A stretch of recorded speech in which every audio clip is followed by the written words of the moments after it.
Okay, dito tayo sa next na tanong, no? Sabi rito, which of the following most nearly gives the ultimate shear due to factored loads acting on the critical section? So, factored loads na daw gagamitin natin, class, no? Dito kasi sa unang tanong natin, ang ginamit lang po natin is si service loads. Wala pa po tayo yung mga 1.2, 1.6, no? Kung mapapansin nyo. So, ilalagay na natin siya. Ang gagamitin natin, P ultimate na po, okay?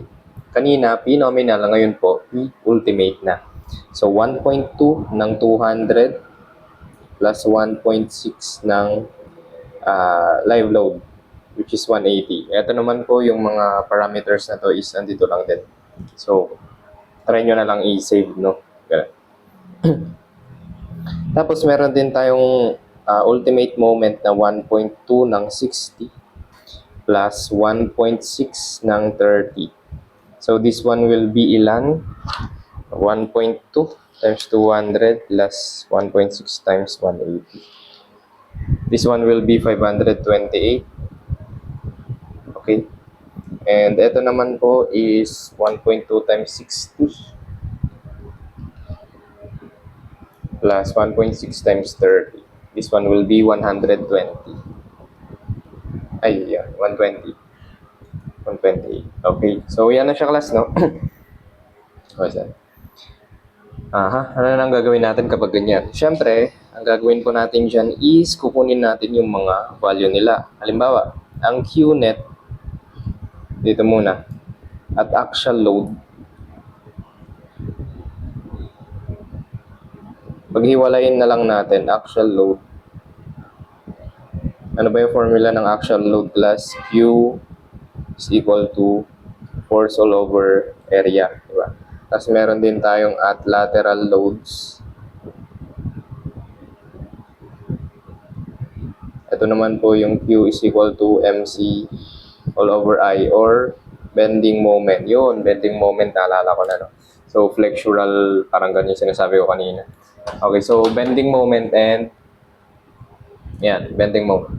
Okay, so dito, class, gagamitin natin, syempre, mga ultimate na. So that yung Q natin will be, ilan yung P natin? Ito pong PU yan, di ba? 528.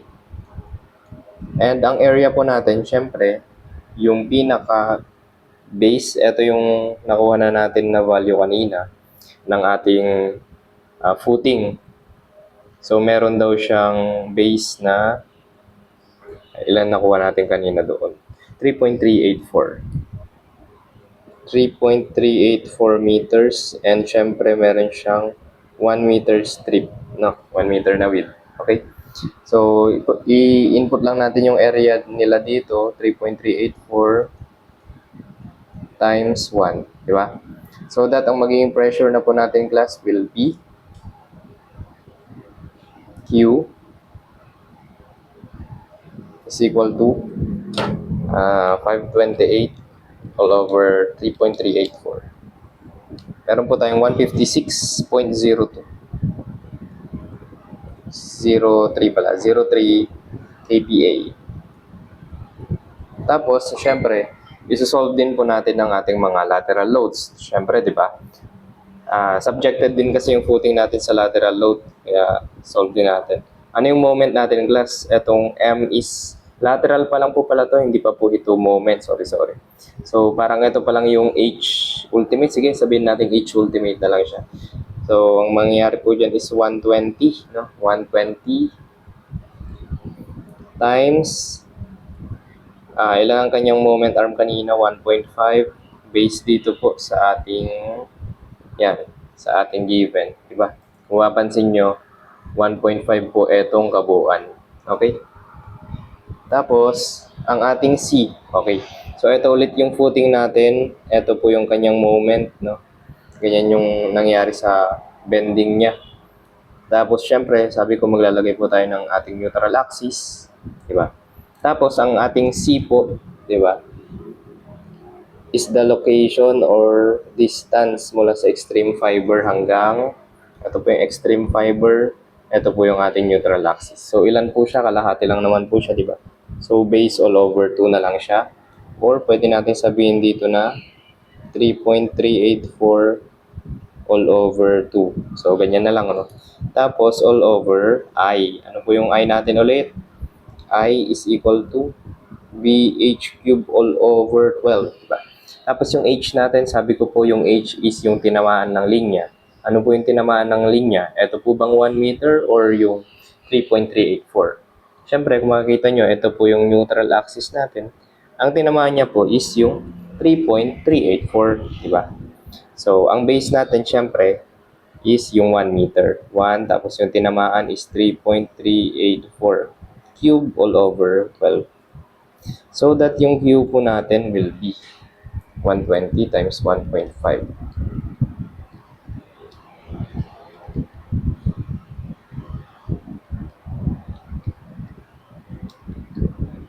94.31. So, yan ang magiging Q natin at bending kVA. Eh, di ba ang sabi natin kanina sa QNet, ang formula po ng ating QNet is equal to force all over area plus or minus tayo ng ating MC all over I or ang ating bending moment. Tapos ako po, ang gagamitin ko na assumption is compression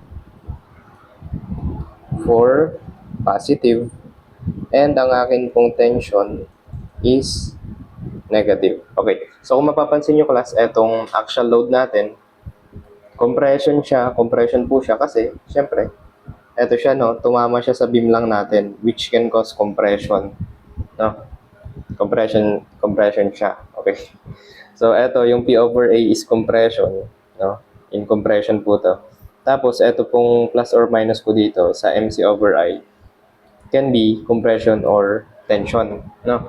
Okay, so ilalagay muna natin Q maximum, dito na lang, Q maximum will be P over A plus tayo ng MC over I, no? Kung mapapansin nyo, ito pong PA natin kanina is compression, ito pong MC over I natin is compression. Kasi, ang assumption ko po is compression positive. Okay? Tapos, syempre, yung Q minimum natin is equal to P all over A minus na po tayo ng MC all over I. Kung mapapansin nyo po ulit dito, ito po is compression. This one naman is tension kasi negative po ang assumption ko sa tension, di ba? So, matik naman na Qmax dapat magka-same sila ng sign, di ba? Para malaki yung makuha natin. Tapos Qmin, syempre, binawasan muna siya ng compressive strength, di ba? I-drawing pa ba natin para makita? Pero, sige, okay na siguro to. Ito, ilan to? 156.03 plus po tayo ng 94.31. Okay, kung mapapansin nyo, ito po yun. Yan. And this one naman is this one. Okay?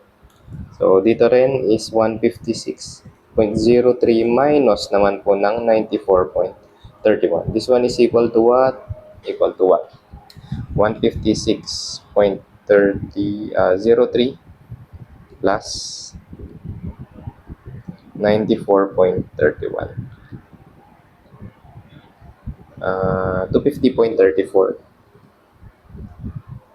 kPa and meron po tayong Q minimum na 61.72.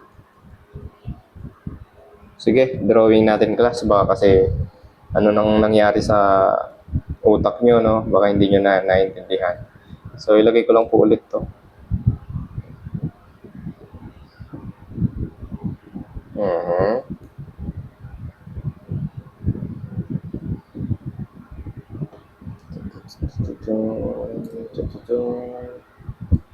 So, ito po yung magiging diagram niya kasi kapag sinulat natin. Okay. So, kung i-analyze po natin yung pressure diagram natin, andito po si Q minimum, automatic yung ulo niya maliit lang, no? Mababa lang siya. Tapos, syempre, si Q maximum, malaki yung ulo niya. Maximum nga di ba? And kung mapapansin nyo, ito po yung compression, ito yung tension side. No? Kaya nga po andito si Q max kasi andito po si compression. Andito naman po si Q min kasi andito yung tension, di ba? Kasi kung mapapansin nyo ulit, explain ko po ulit. Ito po yung bending moment natin dyan. Etong side na po ito is madidikdik, no? Madidikdik yan. Pero itong side po na to is mahihila naman siya. Kaya nga natin siya mina-minus. Okay lang ba yun? Burahin ko lang. Okay. So, meron tayong Q-min. Okay, Q-min nakuha, 61.72.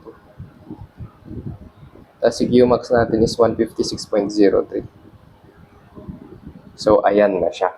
Saan po natin kukunin yung ating answer? Kasi, based sa tanong, which of the following most nearly gives the ultimate shear due to factored loads acting on the critical section, no? Kung mapapansin nyo, sa critical section daw po siya dapat kunin. Saan po ba yung critical section kapag ang structure po natin is footing na, no? Okay. So, kung mapapansin nyo, ang critical, ano ba yun? Anong tanong doon? Critical section. Sa footing is saan? Is nasa D distance from the face of the wall. Okay. Sir, paano po yan? Paano namin hahanapin yung D na iyan? Okay. Kung mapapansin nyo, class, meron na tayong base kanina. Ito, isolate ko lang ulit.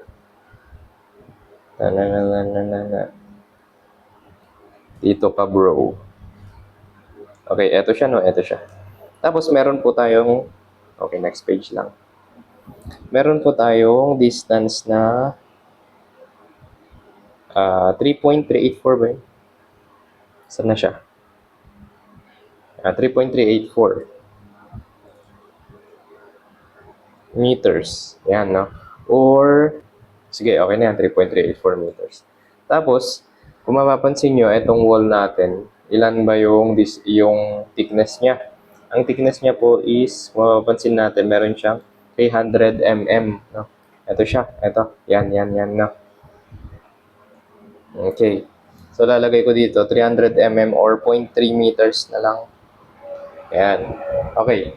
So, sir, paano ba yung at D distance, ito, is nasa D distance from the face of the wall.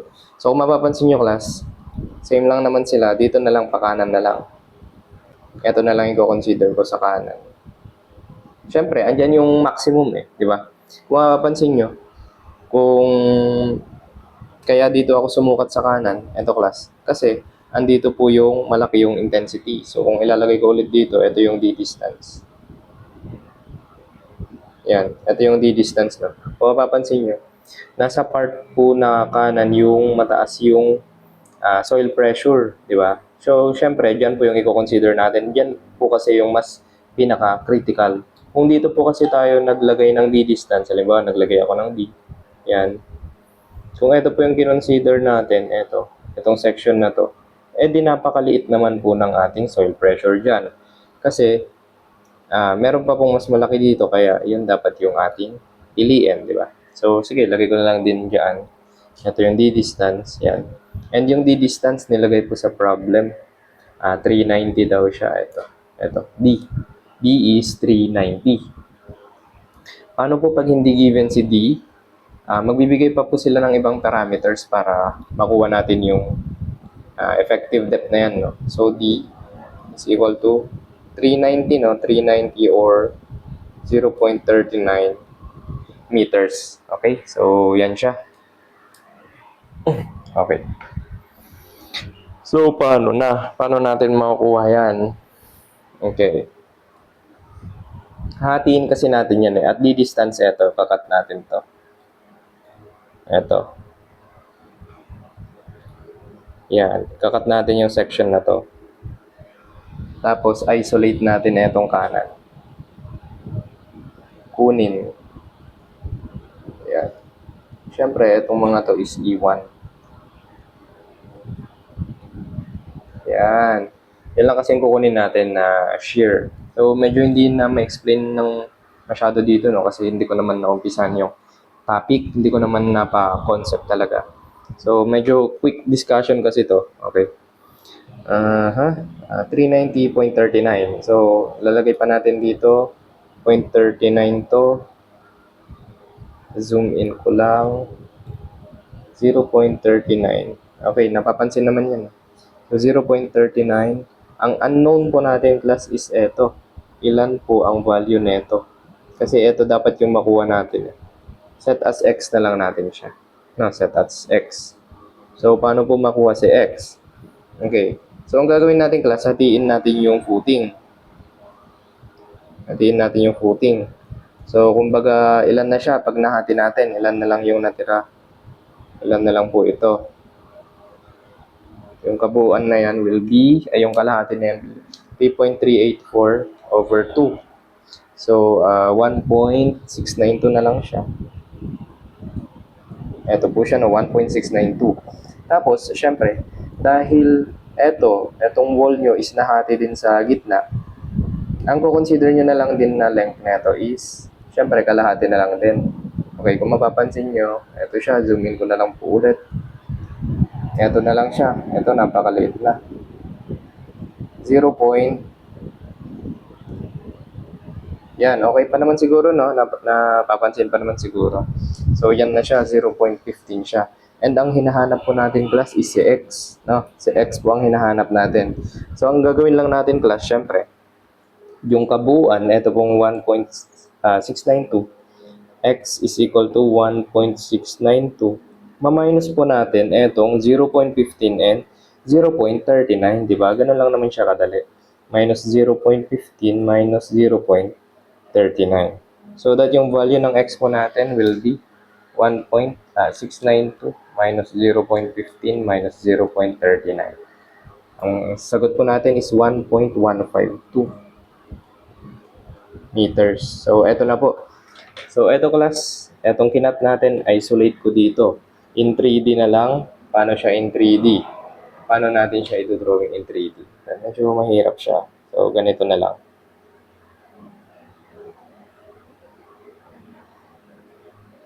Para makita nyo lang din, para ma-imagine nyo siya. So, ganito na lang siguro. Parang pangit ah.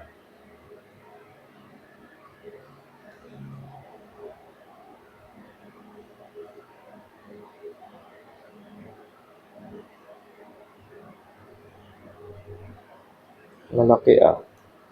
Wait lang ah. Medyo maarte kasi ako sa drawing eh.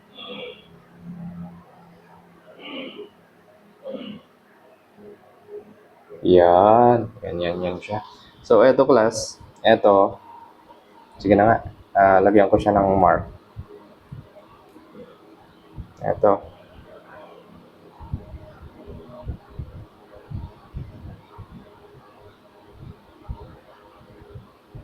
Etong nakat na yan is eto na siya.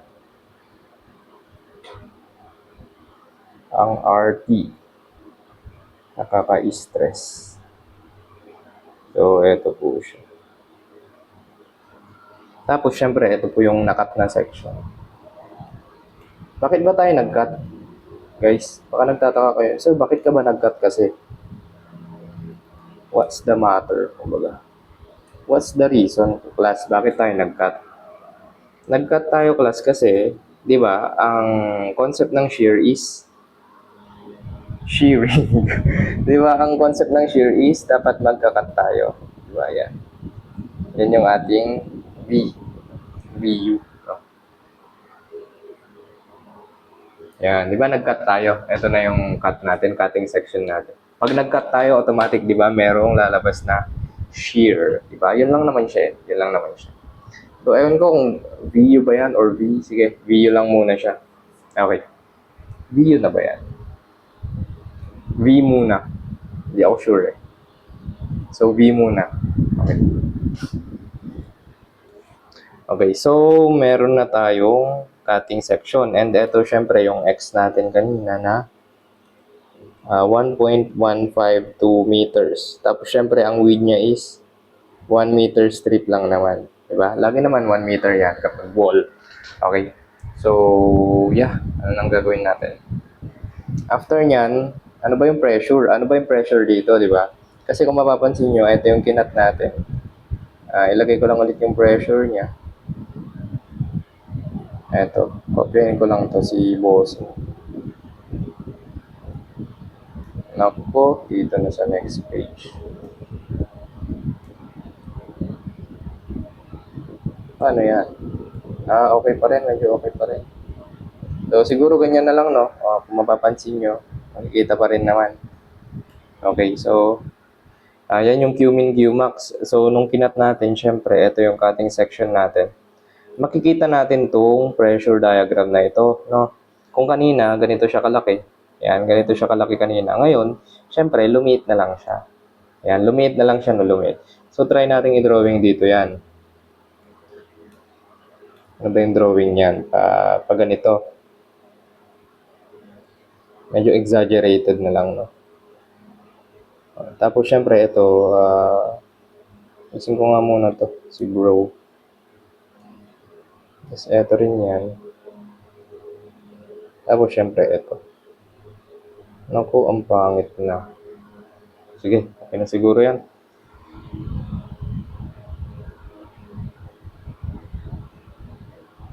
Yan. Ito na yung naging bagong drawing niya. Medyo pangit lang to, no? Pero dapat straight line to. Sige, ayusin ko. Nakakahiya eh. Ay, mas pangit siya. Siguro ganyan. Yan, medyo okay na siguro yan. So, ito yung kinat natin kanina, di ba? Ito. And ito hanggang dulo. And syempre, yung Qmax dito, same sa Qmax dito. No? Qmax is 156.03. Pero, ito class, kung mapapansin nyo, yung point na to, which is kinat natin, itong point na to, kung nakikita nyo lang, hindi natin alam yung value niya kasi ang alam lang natin na value is Qmax po and si Qmin, di ba? Qmax and Qmin lang po ang alam natin.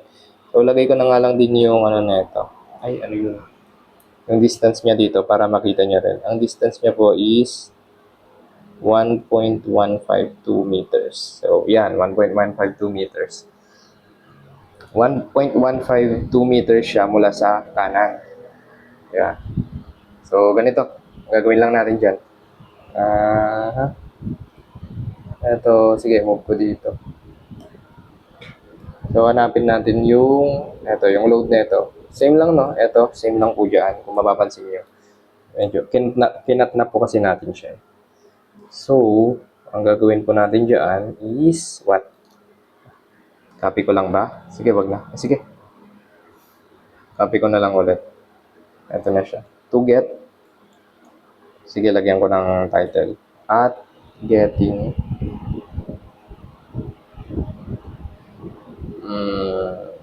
Q at Q sa ano ba yun? Anong tawag doon? Critical section.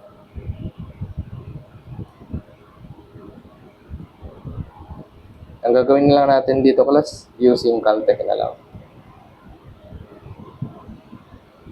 Caltech mode 3.2. Yan, Caltech mode 3.2. So, mapapansin nyo sa mode 3.2, ito yung ano niya, yung mukha niya. Pag mode 3.2 yung gamit natin. Ito, di ba? Pag ganyan yan, di ba? Tapos, ito si X and Y. X, Y.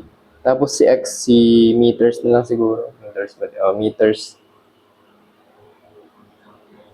Tapos ito yung intensity. Intensity or yung mga value ng Q. Yan, para mas maintindihan. So, syempre, mag-i-start tayo at 0 meters. Ang gagawin nyo, class, ang reference nyo na lang lagi dito kay Qmax. So, dito kay Qmax, 0 meters pa lang siya. Ito is 3.384. Yan, medyo magulo na. Reference point at Qmax. Siyempre, yung 0 meters siya, di ba? 0 meters. So, ito, at 0 meters, ang kanyang intensity is what? 156.03. Diba? 156.03. And sa, ito, yung 3.384 meters, 3.384 meters, ang intensity niya po is, ito, 61.72. Diba? Nakakita niyo ba yan? 61.72. Tapos kukunin natin yung point na to. At point dyan, syempre, ano kayo, no? After nyan, AC ba yun? CA apps 8.5. Tapos makikita nyo po dyan si Y hat, no? Tapos ilalagay nyo dyan, syempre sa kaliwa niya is yung 1.152. Ito yan. Pag nailagay nyo yung 1.152 na to, ako, 1.152 ang magiging sagot po natin will be ilan. So, wait, lagay ko lang, no? Mode 32, 0, 3.384, 156.03, 61.72. CA apps 8.5, 1.152. 123.92.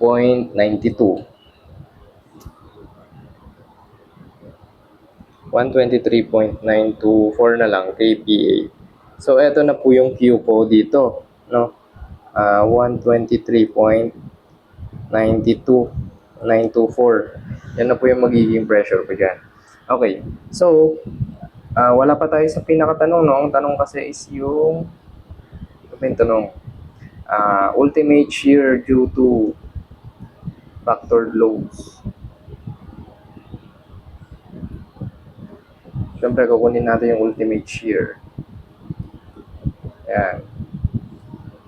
Ultimate shear. Okay. Si ultimate shear, palabasin ulit natin. Nung kinat natin siya, ito. Kinat natin siya, no? So, ito rin yung cutting section niya. Di ba? Ito yung in-isolate natin na nakakat kasi ito po yung dulo. Ito po yung, ito yung dulo na yan, no? So, nung kinat natin dyan, syempre, lalagay natin yung VU. Yung ibang ballpen nga. Ito. Ito na yung VU natin dyan, no? Ito na yung VU. Yan. Yung VU natin, which is dyan natin kinat. Okay. Tapos, pag nag-VU tayo, syempre, ano lang naman yan, summation forces lang naman kayo ng vertical, di ba? VU is equal sa soil pressure, di ba? VU is equal to soil pressure. So, VU, ultimate tanong, no? Ultimate, baka kasi magtaka kayo, baka gamitin nyo yung V nominal. So, V ultimate po, okay? So, ang V ultimate lang kapag ganito po na pressure diagram, kung makikita nyo, pressure diagram, ang magiging formula, sige, formula lang, isipin nyo, formula na lang siya, 1/2, tapos yung Q-min, ito na po yung Q-min na bago nyo, di ba? Or Q at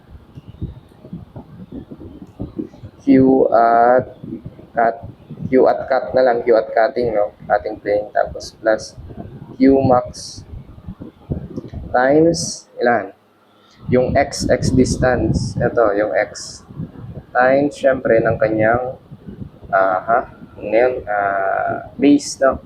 Base times, ano lang naman yan, di ba? Base times width, times 1. Mapapansin nyo. Ito yung base natin, di ba? Si x, tapos yung 1 is, ito. Syempre, di ba, yung pinaka-area nila, kung mapapansin nyo. So, ganyan lang siya. This one is equal to 1/2. Ano ba yung Q at cut? 123.924 plus Q max na 156.03. Tapos yung X natin is ilan po ang base? 1.152 times 1 meters.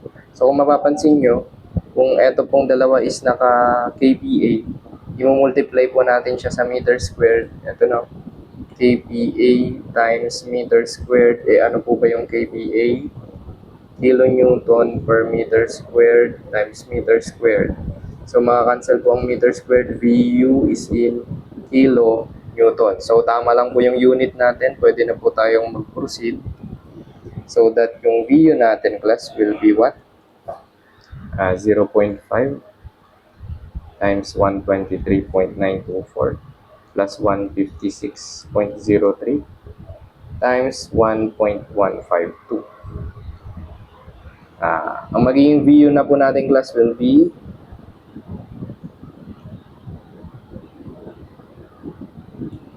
161.25 kilo newtons. Wait, parang hindi ganito yung na-solve ko kanina. Tama ba? Tama lang ba?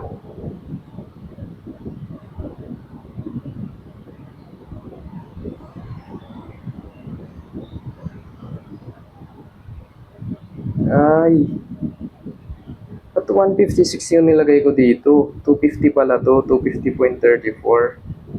So wait lang, class, no? Mali po pala yung value ng Qmax ko. Ito po yung Qmax, 156 yung nailagay ko dyan. Qmax is 250.34. So pasensya na, class. Medyo magbabago lang naman tayo ng konti. Hindi naman ganun karami. So ito po is 250.34. Sabi na, medyo may mali eh. Tapos, ito po sa mode 3 to natin is 250. So, pasensya na, class, no? Ayusin na lang ulit natin kaysa naman i-exit ko yung video tapos i-record ko ulit siya. So, ito is 250.34.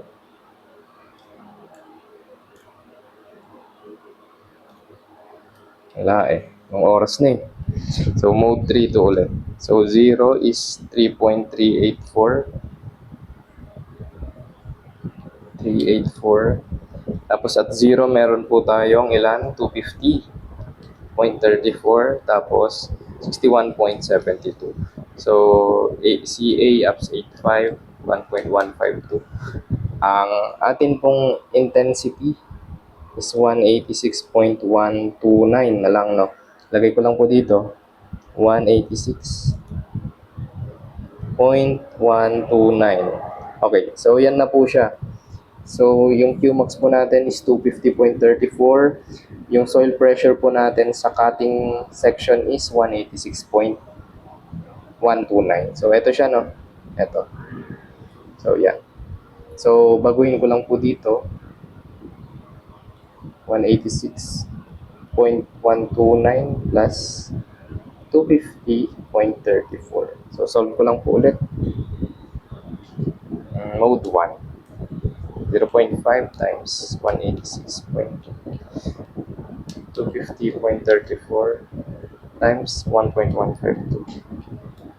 251.406 kilo Newton. So, eto na po, class, ang ating final answer.